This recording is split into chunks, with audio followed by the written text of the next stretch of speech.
আসছে বিস্তারিত খবরে।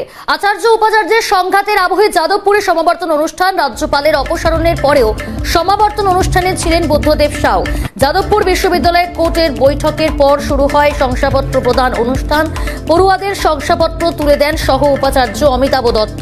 সমাবর্তন অনুষ্ঠানে যোগ দিল না ইউজিসি চেয়ারম্যান।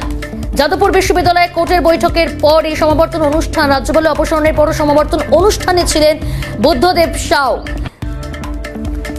আচার্য উপাচার্যের সংঘাতের আবহে যাদবপুরে এই সমাবর্তন অনুষ্ঠান সম্পন্ন। সমাবর্তন অনুষ্ঠান যেখানে রাজ্যপাল অপসারিত করেছেন বুদ্ধদেব সাউকে। রাজ্যপাল অপসারণের পরেও সমাবর্তন অনুষ্ঠানে ছিলেন বুদ্ধদেব সাউ। যাদবপুর বিশ্ববিদ্যালয় কোর্টের বৈঠকের পর শুরু হয় শংসাপত্র প্রদান এবং সেই অনুষ্ঠানে পড়ুয়াদের শংসাপত্র প্রদান করা হয় এবং অনুষ্ঠানে উপস্থিত ছিলেন বুদ্ধদেব সাউ। স্বাভাবিকভাবেই এই ঘটনায় আচার্য উপাচার্য এবং রাজ্যপাল অপসারণের পরও কিভাবে সমাবর্তন অনুষ্ঠানে বুদ্ধদেব সাউ সেই নিয়েও একটা তরজা শুরু হয়েছে। কোর্টের বৈঠকের পর শুরু হয়েছে শংসাপত্র প্রদান অনুষ্ঠান।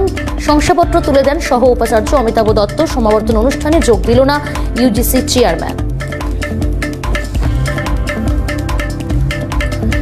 এখনই বলতে পারবো না আগামী পদক্ষেপ কি। হাইকোর্ট আছে, সুপ্রিম কোর্ট আছে, দেশে আইন রয়েছে। আইন অনুযায়ী পরবর্তী পদক্ষেপ হবে, দাবি যাদবপুরের প্রাক্তন ভারপ্রাপ্ত উপাচার্য বুদ্ধদেব সাউয়ের।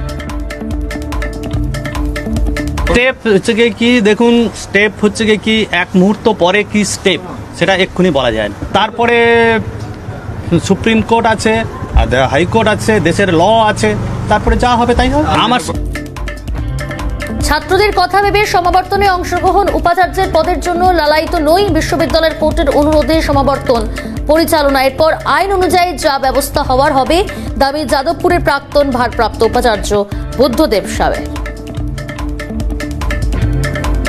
তো বলছি অ্যাজ পার ল, ফাইনালি সবই তো ল অনুযায়ী হয়, তাই না? এই কনভোকেশনটা হওয়ার জন্য 5000 স্টুডেন্টের কথা ছিল, মানে তাদের লাইফের একটা ব্যাপার ছিল। সেই কারণে আমি রাজ্য সরকার যে ইয়েটা দিয়েছে সেটাতে, তারপরে কোর্ট সেখানে বলেছে, সেটাকে মান্যতা দিয়ে আমি এই কনভোকেশনটাতে ছাত্রদের কথা ভেবে করেছি। দেখুন ভিসি পোস্টের জন্য আমি লালায়িত নই, সুতরাং অ্যাজ পার অ্যাক্ট যা হবে তাই। আমাকে একটা দায়িত্ব দেওয়া হয়েছিল। আপনারা যদি ভাবেন যে আমি ভিসির জন্য লালায়িত, দ্যাট ইজ রং। তবে আমি রাজ্য সরকারকেও ধন্যবাদ দিচ্ছি। আর লাস্ট আমি এটাও বলি, চ্যান্সেলর স্যারকেও ধন্যবাদ। সমাবর্তন যেমন হওয়ার তেমনই হবে। আমরা পড়ুয়াদের সমস্যায় ফেলতে চাই না। কোর্ট সদস্যদের অনুরোধে সহ উপাচার্য জটিলতা এড়াতে পরিচালনা করবেন সমাবর্তন। প্রতিক্রিয়া যাদবপুর বিশ্ববিদ্যালয়ের রেজিস্ট্রার স্নেহমঞ্জু বসু। যেমন হবার তেমনই হবে। আমরা ছাত্রছাত্রীদের কোনো রকম কোনো সমস্যার মধ্যে ফেলতে চাই না। আমরা আমাদের কোর্ট মিটিংয়ের সিদ্ধান্ত হলো, যেহেতু এটা অটোনমাস বডি, তাই আমাদের কোর্টের মেম্বাররা, মাননীয় মেম্বাররা যেটা স্থির করেন সেইটাই হওয়ার কথা। সেটাই হলো, কোর্ট মেম্বাররা আমাদের ভাইস চ্যান্সেলরকে অনুরোধ করলেন যাতে পরবর্তীকালে যাতে কোনো আইনি জটিলতায় আমাদের ছাত্রছাত্রীদের ভবিষ্যৎ আটকে না যায়।